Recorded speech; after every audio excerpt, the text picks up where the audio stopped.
Anna accidentally locked herself in the storage room. Fortunately, her daughter slipped a screwdriver through the gap under the door. She tried to remove the door hinges, but her clumsy hands failed her. Just as Anna considered calling the police, her husband returned home and let her out. Upon emerging, Anna discovered her husband's drug-using friend had also arrived. She urged her husband to stop hanging around addicts and threatened to leave with the children if he couldn't kick his habit. Angered by her lecture, her husband picked Anna up and shoved her back into the storage room. While she desperately pounded on the door, begging to be released, a nail suddenly pierced her palm. Her husband was boarding up the door from the outside. He then slipped a small bag of white powder through the gap. Anna had been an addict herself once, but had given up all her bad habits for the sake of their 2 children. Her husband promised to let her out if she used the drugs, then left the house. Her daughter gazed sympathetically through the door crack and tossed in another screwdriver. Anna turned her attention to the floor tiles, using the tool to dig a way out. Soon, she had created a sizable hole in the floor. When her daughter grew hungry, Anna surveyed the room and found only some applesauce, which she served on a paper plate and passed under the door. To manage her own needs,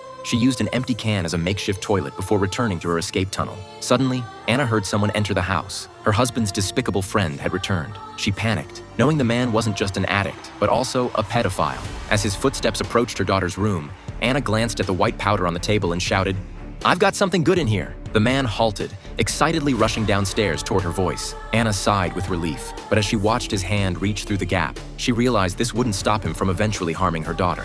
After a split-second decision, she drove the screwdriver through his hand, pinning it to the floor with the help of a brick. To ensure he couldn't return, Anna poured alcohol over his arm and lit a match. The man's arm burst into flames, but the fire quickly spread into the storage room. She used a bedsheet to extinguish the flames before collapsing exhausted onto the floor and falling asleep. When Anna woke up, the man was motionless. Water dripping from the ceiling caught her attention. She pulled the screwdriver from the man's hand and began frantically attacking the ceiling. The water-soaked plasterboard gave way easily. Anna broke through the hole and climbed up into the second-floor bathroom. Once free, she immediately rushed to her daughter's room. Seeing the disorder everywhere, a terrible foreboding washed over her. She noticed the thick comforter on the bed and approached it with trepidation, slowly pulling it back to reveal her daughter clutching her little brother, both completely still. Suddenly, her daughter awakened. Anna finally breathed a sigh of relief. Due to copyright restrictions, this is all we can show you of this film, titled Shut In.